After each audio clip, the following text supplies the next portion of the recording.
మోకాళ్ళ ఆపరేషన్ తర్వాత కింద పడితే మన ఇంప్లాంట్ ఏమన్నా డ్యామేజ్ అవుతుంది. ఇది చాలా మందికి ఉండే భయం అండి.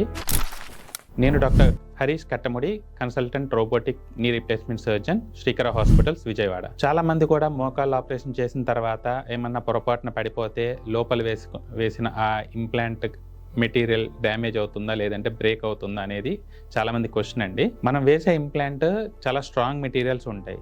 అది ఏది మెటీరియల్ అన్నా కావచ్చు, ఏదర్ కోబాల్ట్, క్రోమియం కానీ, టైటానియం నైట్రేట్ కానీ, లేదంటే ఆక్సిడైజ్ జిర్కోనియం, ఆక్సినియం కానీ, ఏ ఇంప్లాంట్ అయినా కానీ దాని మెటీరియల్ చాలా స్ట్రెంగ్త్ ఉంటుంది.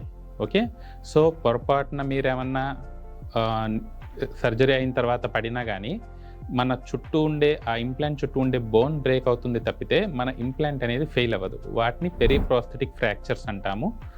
లేదంటే కొన్నిసార్లు ఆ ఫ్రాక్చర్ మనం వేసిన మెటల్ దగ్గర వరకు ఎక్స్టెండ్ అయిందంటే కనుక అప్పుడు మన వేసిన ఇంప్లాంట్ లూజ్ అయ్యే ఛాన్సెస్ ఉంటుంది, కానీ ఇంప్లాంట్ బ్రేక్ అయ్యే ఛాన్సెస్ అనేది 0 అండి.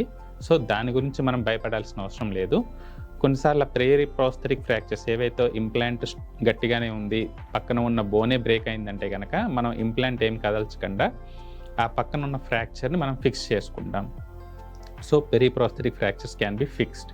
సో అవి నిదానంగా మనం ప్రోగ్రెస్ అయ్యే కొద్దీ అవి హీల్ అయిపోతాయి. ఏదైనా మనం కాల్షియం సప్లిమెంట్స్ ఇవ్వడం కానీ, బోన్ స్ట్రెంథనింగ్ చేసుకోవడం వల్ల ఒక 3 to 6 monthsలో అవి కంప్లీట్గా హీల్ అయిపోయి మనం బ్యాక్ టు నార్మల్ వచ్చే ఛాన్సెస్ ఉంటాయి. సో ఒకవేళ మనం ఆ ఫ్రాక్చర్ ఎక్స్టెండ్ అయ్యి ఇంప్లాంట్ లూజ్ అయిందంటే కనుక సో ఆ ఇంప్లాంట్ లూజ్ అయిన తీసేసి మనం రివిజన్ నీ రీప్లేస్మెంట్స్ కానీ, రివిజన్ THR కానీ, టోటల్ హిప్ రీప్లేస్మెంట్స్ కానీ చేసుకోవడానికి ఉంటుంది.